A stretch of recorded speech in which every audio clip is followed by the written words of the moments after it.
Natural White, Sinotab, Safeguard Professional Care, at ng Tide. Itatanong ko lang kung nakikilala mo ba ang taong ito? Renata, may sasabihin ako. Simula bukas, hindi ka na magtatrabaho dito sa kumpanya.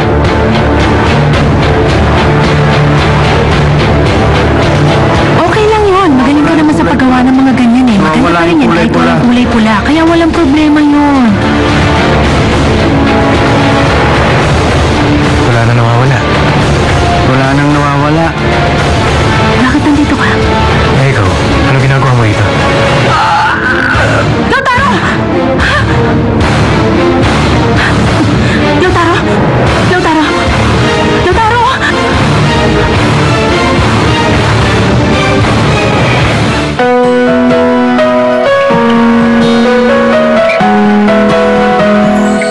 Sana'y di na lang umibig ka. Sana'y di na lang nangaramba. Sana'y di na lang masasaktan at tatanin ka. Para lang sa'yo.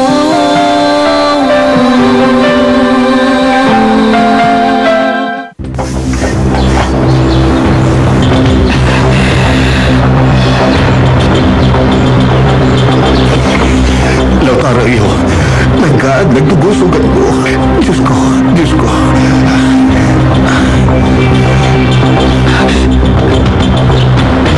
Hello. Yes, kailangan ko ng ambulance. Nandito ako sa Montepio. Sa may Valdivia Street, corner ng Pizarro. May isang sugatan, malala. Please, bilisan nyo.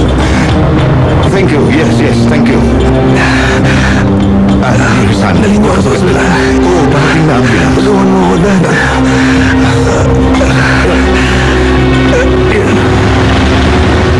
Totoo bang umalis na si Renata sa trabaho niyang yon? Ayaw na. Wala akong alam na ni Gracia. Sinungaling! Sinungaling! Huwag mo akong pagsisinungalingan! Paano? Hindi mo bababatiin ang lola mo? Nakababalik lang sa bahay natin? Hindi ka talaga nag-iisip. Anong gusto mong gawin ko? Iwan siya? Dun sa concentration camp na pinag-iwan mo sa kanya? Anong concentration camp, Esmeralda? Alam mo ba pinagsasasabi mo? Huwag mo sabihin naniniwala ka sa matandang to. Pero tatlo tayo sa pamilyang to, Renata. Tatlo tayo sa isang pamilya, ha? Wow, ang gandang pamilya. Anong tinatawa-tawa mo dyan? Nakabalik ka lang dahil dito kay Gaga. Hindi ako Gaga. Gaga ka, Esmeralda. Hindi mo dapat inuwi dito tong si Lola. Kaya mo bang panagutan ang mga gagawin niya? At Tama na! Tumigil na kayo! Nakakapingin na! Tama na! sa susunod, wala nang makakapagligtas sa'yo. Kahit na tong si Esmeralda. Lumayas ka!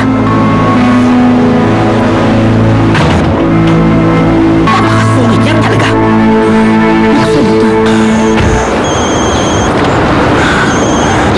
Yes, honey, nakita ko na siya. Is he alright? Kasama mo? Yes, okay siya. Dadalhin ko siya sa ospital ngayon. Bakit? May nangyari ba sa kanya? Wala, don't worry. Dadalhin ko lang siya ron para makasiguro tayo. Hindi kami mapalagay ni Martina dito. Saan mo siya natagpuan? Nakita ko siya sa Mayfair. Pumunta siya sa sailboat. Alam mo naman ang ugali ng anak mo. Pwede ko ba siya makausap? Pero dadalhin ko siya sa ospital. Mamaya mo na siya kausapin. Gusto kong makausap si Lautaro. Please lang, Lorenzo. Okay? Hi, Mom. How are you? Ano ba? Hindi ako okay. Is it true na nandun ka sa sailboat? Yeah. Nandun ako. Nabore kasi ako sa bahay. Walang nangyari. Don't worry. Makakampante lang ako pag nasa ospital ka na, Lautaro. Kailangan magpatingin ka sa doktor. Do I make myself clear? Okay, pupunta na nga kami ron. Bye, Mom. Okay, bye.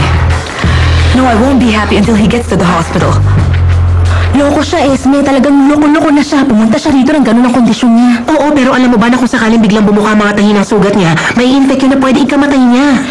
Oo, pero ang importante lang ngayon, hindi malaman ng ama na magkasama kami ng anak niya bago siya dumating. Halos mamatay na si Lautaro. Pero para sa'yo, importante lang ay yung hindi ka mabuko. Wala ka talagang pakialam sa iba, no? Wala importante kundi sarili mo. Of course. Ako ang pinaka-importante sa lahat.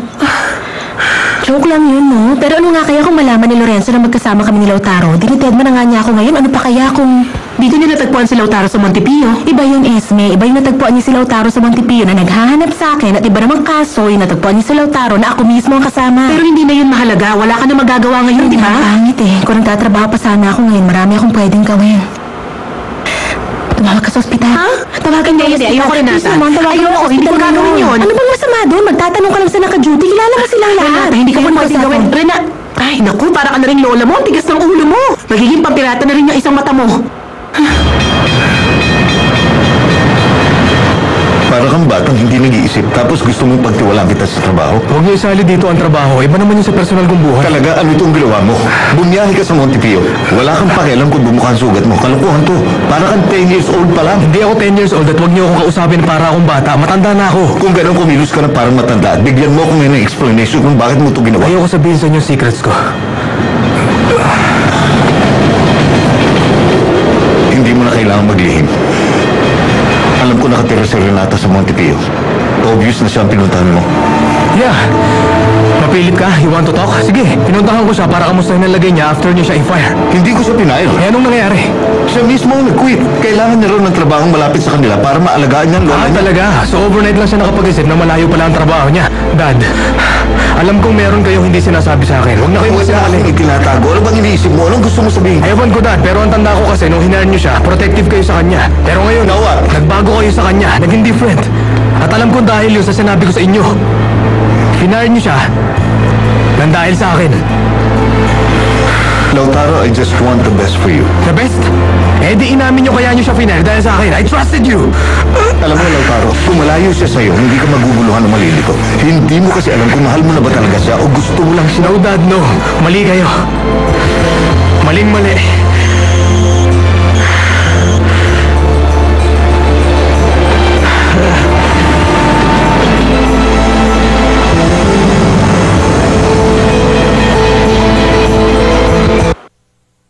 Dito sa Sanotab,